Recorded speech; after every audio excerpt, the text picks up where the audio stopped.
For this demonstration, we're going to cover a couple of the sanders that we have in the shop. Now this one is called a horizontal belt sander. Horizontal just meaning it goes around horizontally. So this is just one continuous belt that goes around and around and around that you can sand right here up against. It's 90 degrees from here to here. Now this side of the table, I have the ability to tilt. I can tilt it up and down. Now generally we keep it flat at 90. Now the other side, and I know you can't see it well from that angle, I have the table tilted upwards, so it's actually slanting. That way we use more of the belt. This one doesn't do that, so we're just stuck using wherever it is. I can raise and lower it a little bit, but I can't tilt it. In this case, it's pretty simple. You turn it on, and you have to make sure to go opposite the rotation. So it's going that direction. So when I put my board in, it's going to want to pull it that way, away from me, that way, to my left. So you want to make sure to put it in and kind of hold it as you sand. If I try to start this way and go back, it grabs and pulls. Because you're trying to go in the same direction that it's already pulling you. So always go opposite, away from that. Now I've got a rough edge here. If I wanted to sand an edge, just put it in and hold on to it. But resist the temptation to shove in really hard. You're going to have the same problem that you would on the belt sander, the wide belt sander, where you're going to leave a burn if you push too hard. So put it in, and just kind of hold it there a little bit, and then when you pull it off, most of that is sanded off. It'll only take a few more seconds to finish. Now resist also the temptation that a lot of students have when they want to round something. They'll take it here and start tilting and freehanding. The problem with that is you go too high and my thumbs go in. Again, too low and then my fingers go in. So you have to be very careful. It'd be better off to do this edge just with an actual electric sander in your hand. But I don't want anybody to hold their piece and just start moving it around. There are other sanders that do a better job than this anyway. But I want to keep the skin on your knuckles clean. Make sure they don't get shaved off. So no raising it up. Besides, as soon as I raise it up, I could be tilting it slightly. There's no way to get a perfect 90-degree angle unless it's sitting flat on the table. Then I know it's 90 degrees. So I'll show you a quick look at the other side before we move on. Now, as I said before, this side has a sharply tilted table, but it also has another feature. It has a block at the end here. That way, it stops your board from going too far. It's not going to jump away from you. So this block is exactly 90 degrees here, and the table is 90 degrees here. So it does a really good job of keeping everything straight. So if you're worried of the board being flung out of your hand, go ahead and use this side, put it up against there, and just push it in and push it in. It's very handy for, say, a door or something like that where you've got some end grain and some edge and it's hard to sand that down. Just put it in there and slightly push it against, maybe even, and I have seen it just raising it up and down. This is fine only because I'm still on the table here, just up and down a touch. Turn it, get the edges, and that way the table saw teeth marks are gone, the joiner bumps are gone, all that stuff is now sanded off. Then we can do a decorative edge. But between the two sides, I tend to use this one more because it keeps the belt from wearing in one spot too much. I'm using more of the belt. So let me take you around the shop and show you some other.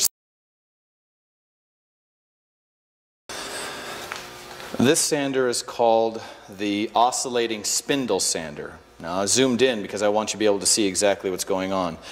The oscillating means it goes up and down and it just spins round and round. But this is the only machine that can do an inside curve.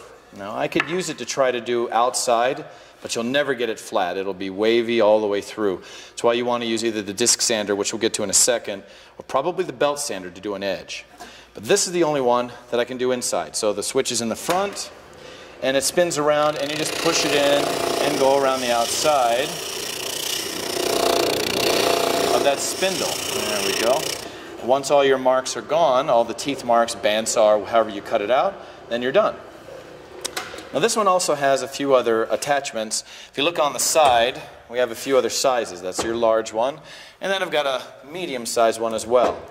You want to use the size that's closest to the diameter of what you're cutting. In this case, none of them are right except this one. This is the closest one.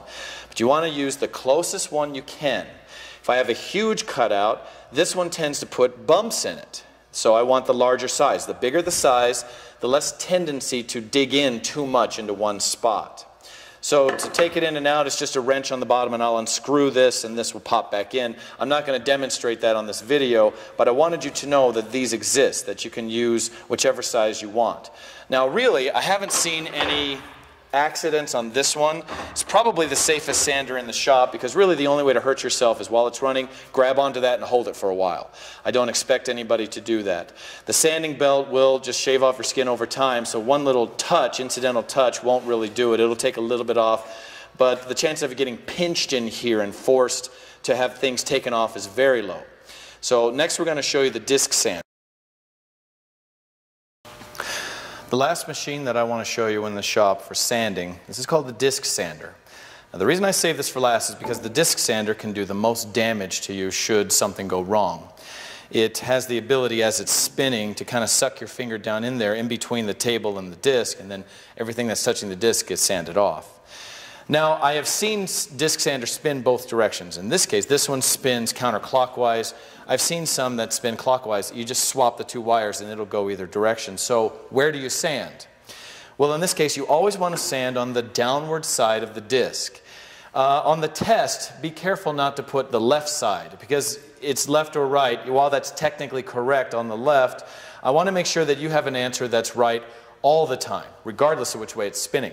So it's always the downward. If I sand here on the downward side, it takes the sawdust and pushes it down into the machine and down through the floor into the vacuum system.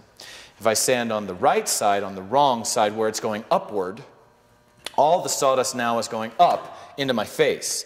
And even if I'm good enough to hold on to it, I'm just getting blinded. Now, if you don't have a good grip, it tends to lift it up off the table, and I have seen boards hit the ceiling. If you're holding it so hard and then floop, and off it goes. If your face is right there, it's going right into your jaw. So be very careful to only sand on the downward side. So that's from the center over. So you've got about 6 or 7 inches here to sand. Now you can see that the disc is fairly well worn. There's a few little spots that are getting burned, but they're not quite there yet. If it is kind of worn and gummed up, I do have, just sitting across the way, this is basically a big pencil eraser. It's a piece of rubber. It's very, very rubbery and very bouncy, so it's not going to break. Basically, you sand this. So let's turn this on for a moment and just sand this side.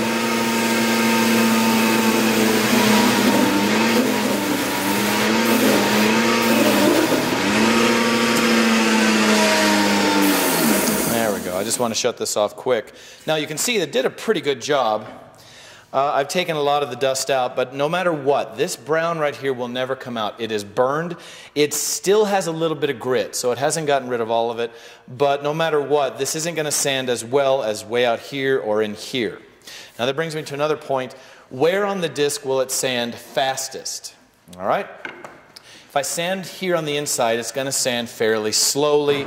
The further out I move on the disc, the faster it's going to sand, simply because with one revolution of the disc, it's this big around, one revolution on the inside is only this. It's maybe this long circumference-wise. But one revolution on the outside, it's a lot. You're talking about 2-3 feet. So one revolution will sand much, much less on the inside than the outside. You have this, a lot more sandpaper going around at the same speed. So you want to go a little faster, go outside. You want to take a little more time and have more control, go closer to the inside. Just don't cross that center point. Whenever you're sanding, only one person at a time. I don't want 2 people in here sanding away and you're trying to nudge into each other and you're both bumping each other into the disc. The worst accident that I've ever seen on this was simply somebody had their finger, I guess it was their forefinger, they were sanding around and they sanded and touched the disc with their finger and their finger got shoved and pulled down in between the table and the disc. There's not a lot of room there. So he lost the very top of his fingernail. The whole nail was sanded off. So be very, very, very careful on this one that you have your board down flat on the table. I don't want you to freehand, same as on the belt sander. Flat on the table and fingers on top. If you wrap your fingers around, you tend to go into it and you'll lose some skin on your knuckles. If you have your fingers on top, then no matter how far you go, it's not going to go in. So be very careful. With something like this, I typically hold the back and here, and I'm doing this. So no matter what, my closer hand isn't in there.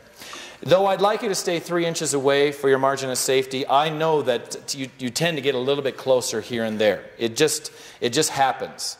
So no matter what, pay attention. Don't talk to your friends, and please, if you're somebody walking by, don't bump into somebody here that's just too easy to go in. If you need to cut an odd shape, for example, something like this. This is a push stick that we use on a table saw. We're going to cut this out and cut this out.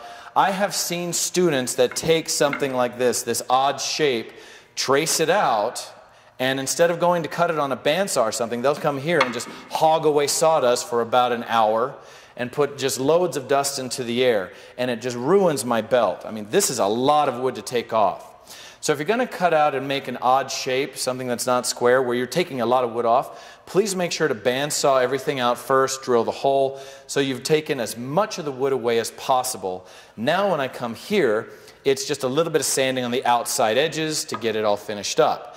Not only does it keep the air cleaner, less wear and tear on the machine, but it saves you a lot of time.